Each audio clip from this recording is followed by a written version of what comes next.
Mr. Transformers 96 here for another video. I'm going to be talking about some newly shown Marvel Legends figures. This time we have the second wave for the Age of Apocalypse series. So this is very exciting. We got a whole comic wave when they announced a live stream this week right after the Eternals trailer, debuted on Monday. And with that movie having supposed to come out so long ago, the figures have leaked a long time ago. So I thought for sure that this was going to be the day that they showed the Eternal figures, but no, they actually showed a completely new comic wave, and I think that this was the first time that we've seen every single one of these figures. I don't think any of them have been shown before, so it was very exciting. These figures went on pre-order same day as well, and just want to talk about them. So the Age of Apocalypse storyline is a storyline that really intrigues me. I guess I'm really drawn to like the different type of designs for these characters and the different paths for them. And when the first series came out, I originally didn't anticipate to get it. But when I saw it in person, I thought that it looked fantastic. I found the whole wave at once, so I ended up buying it, and it was one of my favorite waves of the year, with definitely the best Build-A-Figure of the year for sure, and I just really enjoyed it overall. So the second wave, much more inclined to purchase it right away, and I did pre-order this wave because I think it looks very cool. But we've got 7 figures in the wave with a Build-A-Figure, so let's talk about it. Let's break it down one by one. We'll start off here with Colossus. This is a very interesting version of Colossus, of course. As you can see, he looks great. The overall sculpt of the figure is a lot of reused parts. Obviously, legs are very standard. Torso is as well. Arms, at least the upper arms on the left side or on the right side, that's reused. Now the gauntlet pieces, I believe that those are new. They actually, this portion looks a little familiar to me, but I can't peg exactly who it was from unless it's like Shocker or something. But overall, I think that they're new. But it looks really nice. He's got the belt section with the attachable left kind of shoulder guard. The hair sculpt is very intense, of course, something that's a little unique. He looks really great. The only thing I could have wanted with him is maybe a blast effect for the eye. I think that Cyclops figures, did I say Colossus up front? I meant Cyclops if I did. But Cyclops figures can be a little boring if there's no blast effect. And if there's a blast effect, then it becomes super enjoyable. So it would have been really nice if there was a bit of a blast effect. Not included, unfortunately. But overall, the figure looks cool. Very interesting take on this character as well. He does come with the leg for Colossus. There's a back shot. Overall, looking very cool. I like the armored arm there. I think it looks awesome. And then this is all rendered shots, which is very weird. It's not super unusual to see a rendered shot of a Marvel Legends, but it's very unusual for the rendered shot to be what we have when the item goes on pre-order. That's strange. Usually we actually have the real shots of the figures as well as them in packaging too. So very strange, kind of a first actually. It comes out in October, so it's not like that long away. It seems a little odd. So overall, hopefully it doesn't mean that these get delayed or anything like that, since they're not as far on in production. Then we have Iceman. Iceman looks awesome. From what I'm aware, this is kind of the standard Iceman that they've used previously, but it's got some newly sculpted pieces. He has it's a sharper Iceman, so I believe that the shoulders are kind of new with more sharper pieces, sharp pieces here. The translucent, at least in these pictures, looks really cool. I'll be interested to see if they do like a frost effect. I don't know if they mean for these like frosty type of looks to actually be something that's going to be added as like a frost, or if that's supposed to be like their digital, reflecting the light to make it look realistic, something like that. I'm not sure, but overall, I'll be very interested to see how this guy looks paint-wise when he comes out, how translucent he'll actually be, but he looks very cool. Love the spikes on the head, too, the no mouth. It's a much more aggressive-looking Iceman, which I think is neat, and then he comes with repainted, reused Carnage hands, which I think is very cool, so you can have a little bit more standard hand. This can kind of double as just a standard Iceman, but with these, you can give him that more aggressive look, make him very Age of Apocalypse. He comes with the arm for Colossus, and as you can see, Colossus will have an interchangeable hand. These frosted pieces actually look really cool, especially from the back there. Most likely, I assume this will be like a backpack piece. Not sure, but overall, it looks great. Then we have Magneto. This is a very interesting and cool figure. Unfortunately, this is Oh yeah, this figure does not come with a Build-A-Figure piece, so you know, it's a shame because if I had to pick like the figure that I wanted the most of the wave, probably be Magneto, but there's no Build-A-Figure piece, so buying the whole wave no matter what. Overall, he looks very good, very classic color schemes. To be honest, like this is a very classic Magneto, except for the head. The head is what really changes it. His very unique hairstyle, which is very intense, and as you can see, he has an unmasked and a helmeted head, which is very cool. Comes with a set of fists, set of open hands, kind of projecting his powers, and then some of the kind of magical pieces to kind of represent his moving of magnetic pieces. It'd be really cool if he came with a hand that like had almost like a fan effect around it with like some lines in it, like really how he's drawn when he uses his you know, powers, instead of like these type of accessories are more like actual like magic, like if Scarlet Witch was to do something. So it would be very cool if they redesigned and gave us a different power accessory for Magneto to really represent kind of what it looks like when he does it in the comics. That would be very cool. Overall, he looks nice. You could pop on a more classic head sculpt on this figure, and it would be a very classic looking Magneto. It would be very neat. Overall, though, really like the look of the figure. Interesting. His head looks a little thin with the helmet on, to be honest, but I think it's because he's got these luscious locks that then get pushed down with the helmet.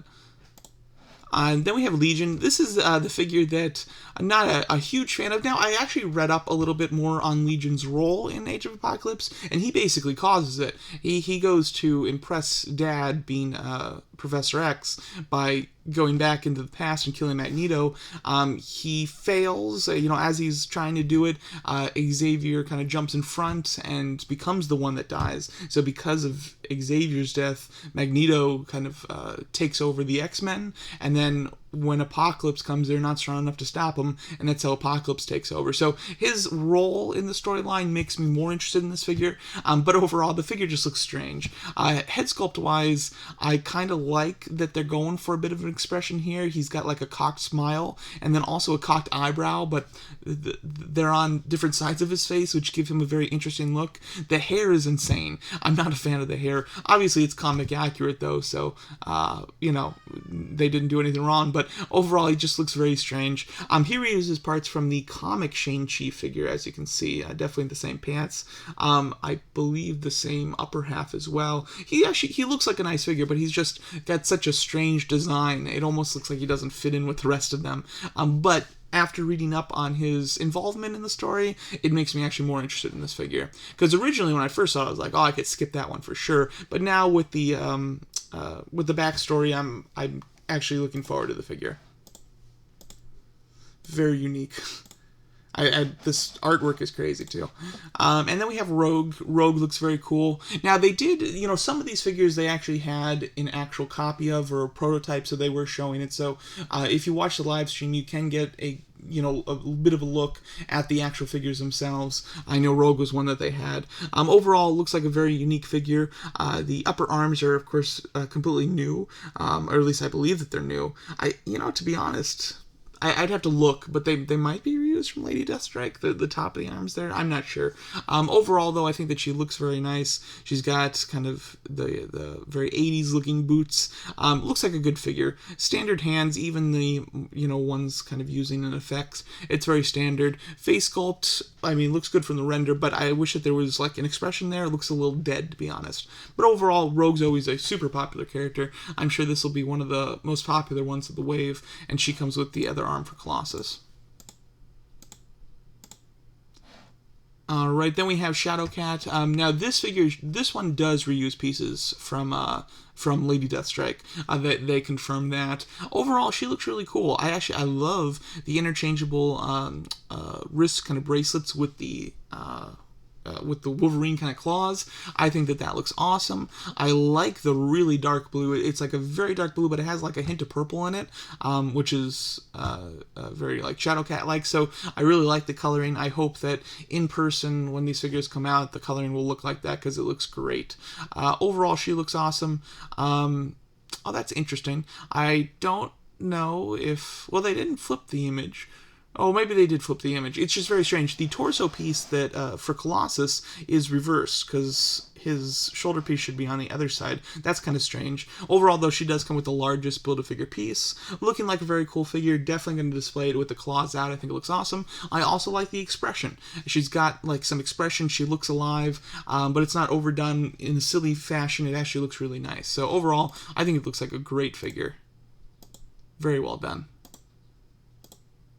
Then we have Sabretooth. This figure disappoints me only for the fact that when I got the Age of Apocalypse waves originally, there was a few characters that I just didn't feel like I needed. I liked the look of the design of the characters, but I thought it would be smart to kind of sell off a couple. And one of the ones I did sell off was Wild Child, which pairs up very well with Sabretooth, so I heavily regret that. To be honest, there have been so many comic Marvel Legends figures that I've sold and then regretted it because of other figures that came out later on that I'm almost tempted to stop selling any comic figures because you never know, it might come in greatly handy to keep them. So disappointed in that. I almost, I might look up and see if I can rebuy Wild Child, to be honest, which sucks because it just losing money in general. But nonetheless, overall, this figure looks great. Massive figure, very bulky. I'm not 100% sure if this is a new sculpt, like a totally new kind of large figure sculpt, or if this is reusing kind of the large figure sculpt that we've had previously, kind of like what was used for Crossbones. They didn't say in their live stream, but they mentioned constantly how big the figure is, almost in like a unique fashion, so it leads me to believe that it might be a new sculpt, but I could, just based on the structure of it, I can see it just being their standard kind of large sculpt. Overall, though, it looks very cool. I love both of the head sculpts. I really like that you've got one with pupils, with that smirk where you can kind of see the teeth there. I think that looks nice. But then I love the angry one that have the whited out eyes. I think that looks awesome. That's going to be the one that I display him with, I think. But I think both head sculpts are really solid. And then he does come with the interchangeable hands. One thing I would have liked is to have the hands be a little bit more aggressive. Now, they did mention that they wanted like a hand for holding the leash on Wild Child, so I kind of get why it's in a bit of a grasping stance, but it would be really cool to get like aggressive hands and then fists. I think that would have been kind of better, I think. And then he does come with a head sculpt for the Build-A-Figure. And then that's the final one here. Get a close-up on the Build-A-Figure. Here we have Colossus. Overall, it looks very cool. He's got a really aggressive... Oh, no, you know what? Sorry, it was my bad. I misspoke when I said that it was reversed for the Shadowcat figure. I was looking at this one, didn't realize that was the back shot. Yeah, so no, that one was correct. Overall, he looks very cool. 100% a new sculpt, of course, with all the line work, and that is all sculpted in there, which is awesome. And just a really unique looking Colossus figure. I love the kind of bandana swooping in the wind. Those will be on hinges, so you can angle them to whichever side that you like, which is nice. The expression on him looks awesome. I hope he has a really nice shiny paint job. They've done Colossus figures in the past that are a little bit more matte, and then they've done some really shiny ones, like the 2-pack with Juggernaut. That's a super shiny Colossus. I love it. I would love for this one to represent that type of paint scheme. From the picture here, it looks like it, but again, as a render, it's really hard to tell what you're actually going to get once it comes out. But very cool looking Build-A-Figure, I must say, and just unique in general. I think that overall, it looks awesome. And just to see the muscle structure with the metal look looks awesome, especially in the back here. That is just a really neat design. I like it a lot. So overall, the wave as a whole, I think it's really strong. I actually like the wave quite a bit. It has solid figures. Really, all of them I'm looking forward to getting. The only one that I didn't have any interest on off the bat was Legion, but getting to know his character in the storyline more makes me more interested for him, so that helps. But overall, just a great line in general, and very kind of key characters. All of these are pretty big X-Men characters. There's not really anybody that's super obscure in this wave, which is very cool. And it's because it's based off of one storyline, so they can do more of the main characters of that storyline. So it's very nice. Again, I highly regret some of the figures that I did sell from the original wave, but I really did love that original wave. Even the figures that I parted with wasn't because they weren't good, it was just I felt like I didn't need them because they were just a part of this one storyline. If I had known that they were going to continue and do another Age of Apocalypse line, I really didn't expect them to, but if I knew that, I would have kept them, and I wish I did. I still have the majority of them. I just sold like 3, I think, of the wave. But that Sugar Man Build-A-Figure was incredible, and this Colossus doesn't look as good as Sugar Man, of course. However, he looks like a great Build-A-Figure, and I'm very excited to complete him. Overall, this wave is on pre-order. Now, it is at the new rate for Marvel Legends, that $23 rate, which is disappointing. I purchased them on Amazon because I noticed with the Iron Man wave that's coming out, I pre-ordered that one on Amazon too, and they were in the same boat where they were $23. But I've noticed as the months have gone on, Amazon has discounted some of them to $20, and when they do that, they update your order. So I've, the majority of the wave, I've gone now on pre-order for $20 rather than $23. So I did the same thing where I pre-ordered it with them, and hopefully by the time these come out in October, some, if not most of them, will be discounted to $20. But nonetheless, they are on pre-order. Looks like a really solid wave. If you have no interest in Age of Apocalypse, this is an easy skip. But if you're interested in just X-Men and some unique storylines, I think this is going to be a really strong wave, and I'm very much looking forward to it overall. So there you go. That's my thoughts on this new Marvel Legends Age of Apocalypse wave. Let me know what you guys think of it, and thanks so much for watching.